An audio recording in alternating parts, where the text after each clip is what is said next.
Hey guys, and welcome to the 5th episode of my Headphone Zone unboxing.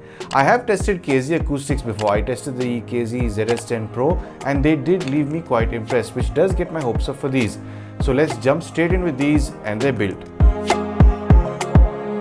These earphones come with what looks like a resin enclosure and a cast zinc alloy faceplate, giving these a very luxurious look. I wish the cable came in black, although I think this boils down to personal preference. You can swap this cable out for other ones or even get the Bluetooth kit for these earphones. These have a neat ear loop as part of the wire, which helps these sit better and more securely. The silicone ear tips are a bit on the firmer side for me, but do feel comfortable to wear over longer listening sessions. These terminate to a 3.5mm headphone jack, so will connect to most devices without any fuss. Further down the right cable, there is a little module with a little button and a microphone on it. Now, the finish of this does look a lot nicer in camera or in photos than it does up close and personal. But considering it has a microphone, this will let you connect with your gaming buddies while gaming, and it will let you answer some phone calls. So this is the kind of sound you can expect from the KZ ZEX for your recipients for phone calls or video gaming. This again, as every other earphone in this series, don't have environmental noise cancelling.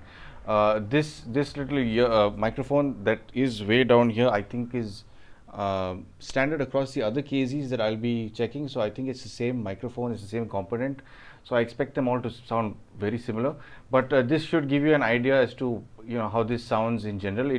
It will pick up certain noises in your immediate environment, obviously. So if you're on a busy street, you're going to have all that noise bleeding in.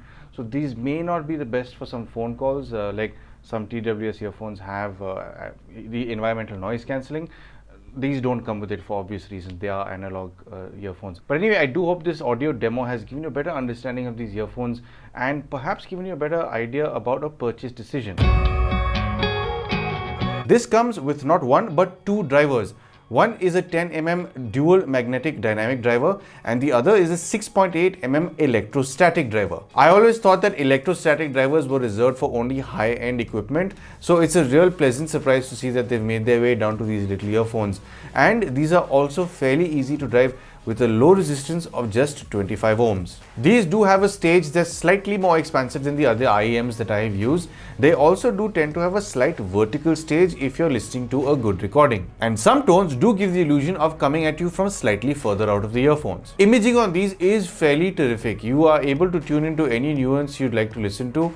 And I suspect that the whole contribution of the dual driver in this setup really does benefit the way these image. High frequencies can sound a little sibilant when it comes to the vocals, but instruments are delivered to you in a more calm and composed manner. You can listen to these over longer listening sessions for certain, but I do wish their highs were a tad bit less emphatic. Listening to Zooby Zooby Zoo performed by Jessica Perret, the instruments stay a little in the distance and soft on the ear, but her S's, or should I say her Zooby Zoobies, tend to be a little too forward and can take your attention away from the music. When it comes to their mid frequencies, their lower mids are slightly recessed and their higher mids are slightly elevated, making female vocals push through a little more than male vocals, which tend to sound like they're coming at you from a slight distance. This combination of having boosted upper mids and sibilant highs can get a bit too much if you like listening to female vocals, but this tuning works well for genres like jazz and blues. Listening to Jeff Goldblum and the Mildred Snitzer Orchestra perform Cantaloupe Island comes through terrifically clean with the piano, saxophone and guitar coming at you in uncomplicated detail. The combination of how these handle this range and their imaging with this track really does show off how well these reproduce good recordings. Lower frequencies are elevated slightly more than the lower mids, giving it a slightly more natural approach than having an exaggerated bass line.